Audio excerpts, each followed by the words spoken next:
warahmatullahi wabarakatuh. Waalaikumsalam warahmatullahi wabarakatuh. Bismillahirrahmanirrahim. Alhamdulillahirabbil alamin wassalatu wassalamu ala sayyidina Muhammadin sayyidil awwalin wal akhirin wa ala alihi wa sahbihi wa man ihtada bi hadihi ila yaumiddin. Amma ba'du. Faya ayyuhal mujahidun wal mujahidat rahimakumullah, usikum wa nafsi bi taqwallahi faqad faza muttaqun.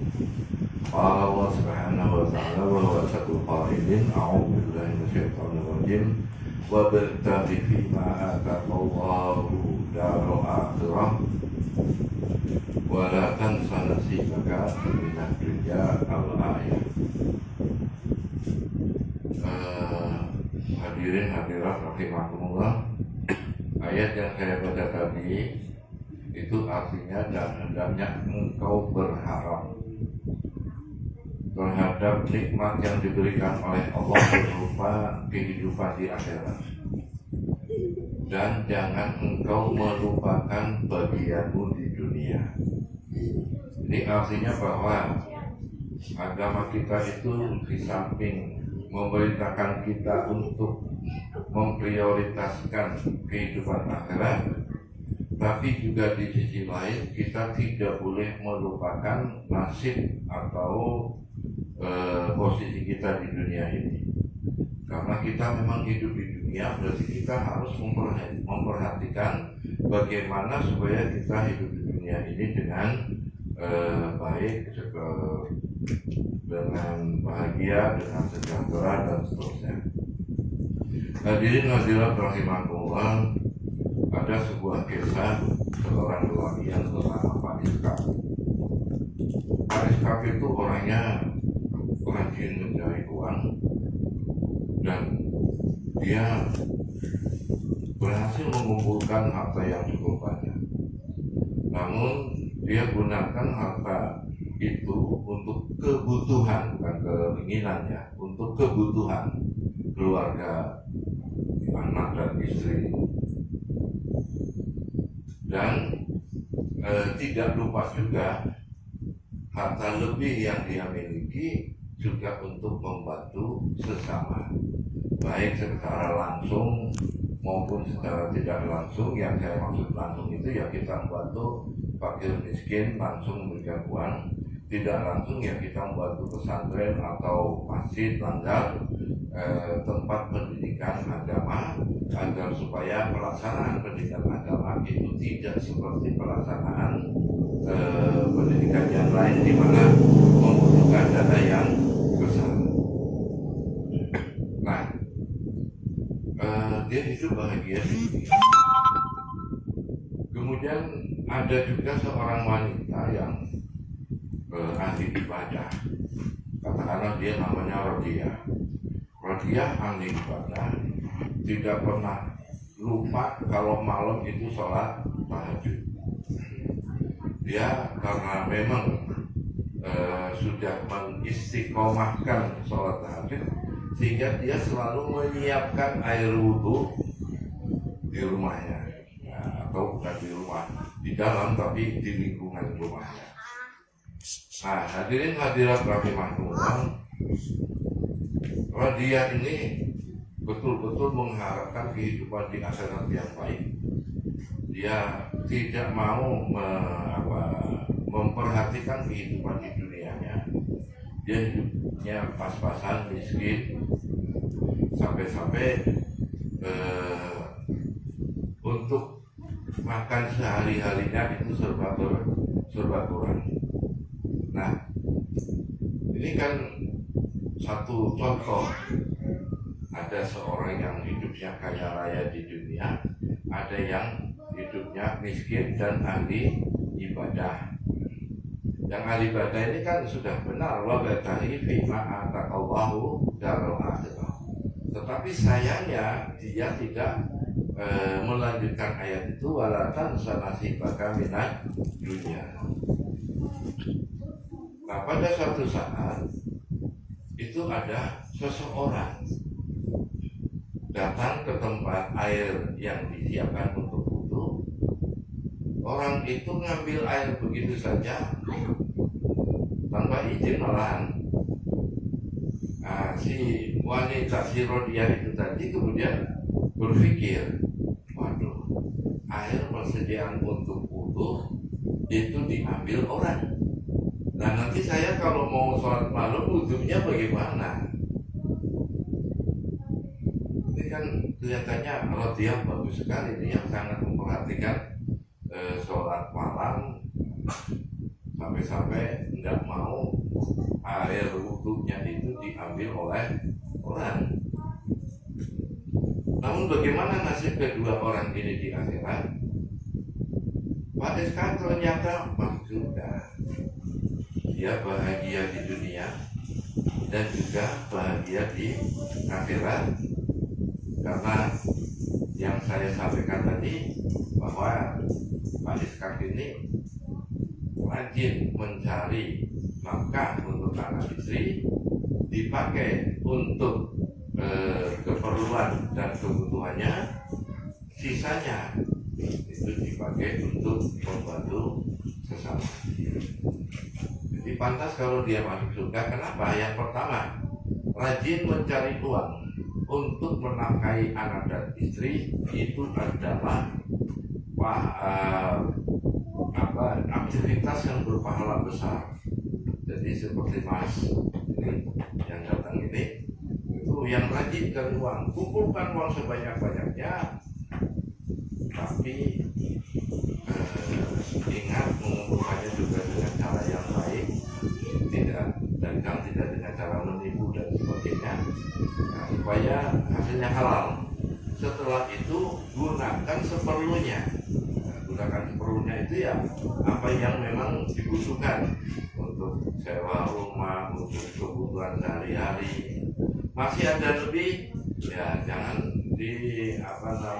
ditumpuk sampah itu, tapi juga untuk membantu sesama. Karena tidak akan melarang orang yang mau membantu sesama. Bahkan rezekinya akan ditambah lebih banyak lagi oleh Allah Subhanahu wa taala. Allahumma amin.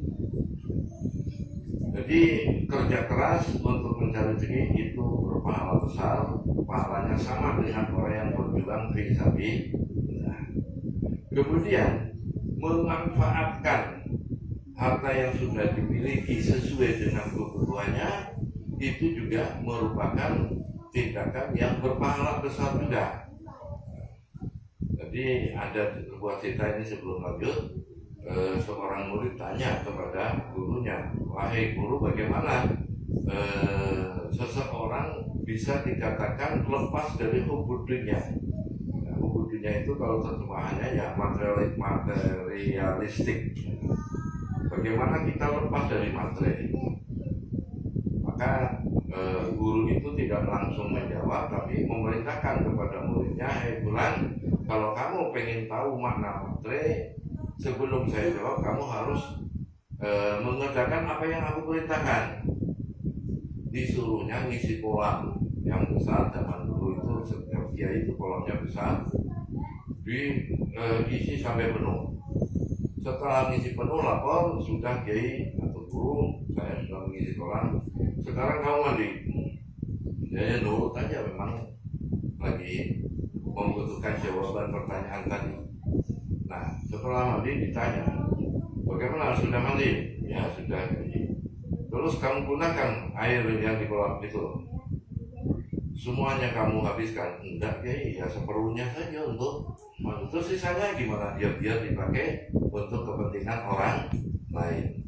Jadi orang yang tidak materi itu bukan berarti tidak mau memiliki uang.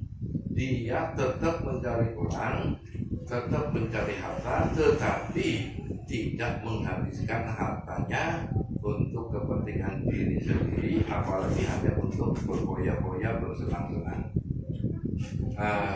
Jadi itu yang berikutnya. Kemudian dia ketika memberikan harta lebihnya kepada sesama, maka jelas infak itu pahalanya seperti apa. Kita sudah sering mendengar penjelasan tentang itu. Nah, kemudian tentang si wanita yang tadi hidupnya pas-pasan, rajin ibadah, sholat malam. Kenapa dia dimasukkan oleh Allah ke dalam neraka? Naudzubillah min dzalik. Karena walaupun dia ahli ibadah, dia merasa bahwa ibadahnya itu yang akan menyelamatkan dirinya dari api neraka.